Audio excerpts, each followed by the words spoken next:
Hello, everybody, and welcome to this week's chapter, my part at least, of this week's chapter of One Piece. Now, the cover page I thought was really nice because, it was three brothers, Ace, Luffy, and Sabo playing baseball with what looks like to be a Lopin as the umpire, which I think is pretty funny. Um, so the thing that was falling down was a monkey with a top hat. I was making some apparent noise. It's like teddy teddy. I don't know how to fucking say it. It says it's apparently Kanjiro says it's a sound that their friend Razo the ninja makes when he runs around. And everyone dodges it except for Kanjiro and Kinemon. Because for some reason, Kanjiro thought it would be funny to do a whole, let me put my hand over your eyes and see if you can guess who it is. And they both get hit by the monkey and knocked off.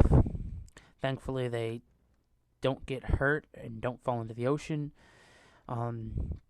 So Robin makes a hilarious, funny accusation or morbid description of what she thinks it was, but then was like, nah, it's actually a monkey. And then they're like, well, they plan on asking the dragon to turn around to get them, but the dragon is like wheezing and huffing and having so much time going as it is. They're like, well, we need to finish this mission as soon as possible, and it's just they feel so sorry for him. They're like, they can't just ask him to turn around. Robin's continuing to talk about how adorable it is and cute. So like, and then as they tell them like, oh, we'll meet you guys later. Kanjiro and Kinemon say some stuff like, okay, we understand. But then there's a third voice that says, you scum, unauthorized entry into this country will not be permitted. So it's probably the voice of the monkey. But they didn't think about it because they didn't realize at the time about the Ming people, who the Ming people really are, which are basically furries. Just plain and simple, they're furries. They all cheer on the dragon, and then they all excited. But once they get there, the dragon starts turning back into a drawing, and everyone, even Robin, is crying over the, I guess you would say, quote unquote, death of this dragon. And Law and Zoro like, it's just a drawing. We don't have time to waste here. Of course, I think one of the funniest parts of the chapter is Robin. It's putting flowers over the drawing of the dragon as like, kind of like it's its grave. And then we finally get to see what Zoe looks like. It looks weird. Like, it looks sort of like Skypiea with like Namek trees, and then there's this giant ass whale tree thing in the center. Like, is this on some like Toriko shit? So it's definitely a weird place that seemingly emphasizes animals, I guess you would say. So we saw a monkey. It's on the back of an elephant. There's this freaking whale tree. So, they're like, oh, well, we're not gonna wait for them. We'll just come through. And they're like, oh, well, they didn't have to, jump over the wall that was in front of them. The gates were open. But Law points out to them that no, it was forced open. So they keep running off, and they keep the city as it is. After they go through the gate, it looks pretty the place looks pretty destroyed.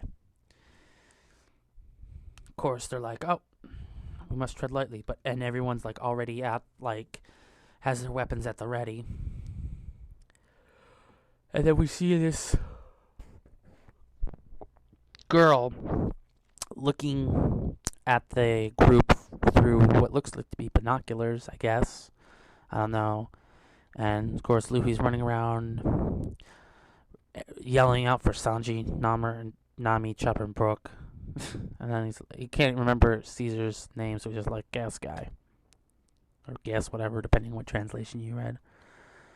And they're all worried because it's like there's no sign of,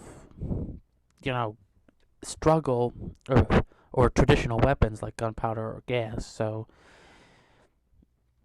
And then suddenly Zoro and Law get ready to do something because they sense this girl coming at apparently great high speed. And then Zoro goes to cut her, and she just jumps over it. And it turns out to be some like weird bunny girl who apparently can float in midair, and she goes and strikes at Zoro, who blocks it. And then, just when you thought a fight between these two characters were going to go down, this dog woman shows up to tell her to stop. And apparently, this dog woman is wearing Nami's bikini and jeans, and tells her, leave them be, leave these people alone. We need to deal with the intruders who are in the whale's forest." And everyone's like, "Oh my god, talking animals!" And Law's like, "They are the mink tribe."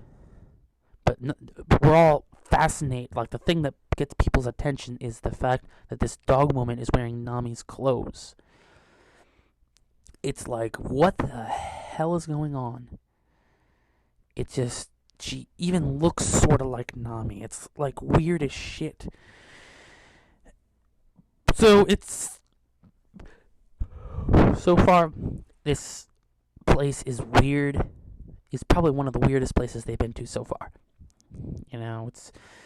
It's on the freaking back of an elephant, and we have this tribe of furries. Because, you can't deny it. They're humanoid animals. Just look at, if you don't think that, just look at the freaking dog-looking girl that looks like Nami. Like, she's wearing Nami's clothes. She has Nami's figure, similar hairstyle, even similar face, sort of. So it's like, what the heck is going on here? Why, Oda, why are you trying to turn your fans into furries? Like, come on. So, overall, this chapter was intriguing. It gave us a little. It showed us. We finally got to see what Zoe was like, and apparently there's these intruders in Zoe, particularly in the whale tree forest, or whatever, that are causing trouble. Now, this could be Sanji's group, or it could be whoever broke down it could be some other group. Possibly the ones who broke through the gate. Who knows? However, we just have to wait until next week to find out. And hopefully next week the Straw Hats will be reunited. So, hope you all enjoyed this review.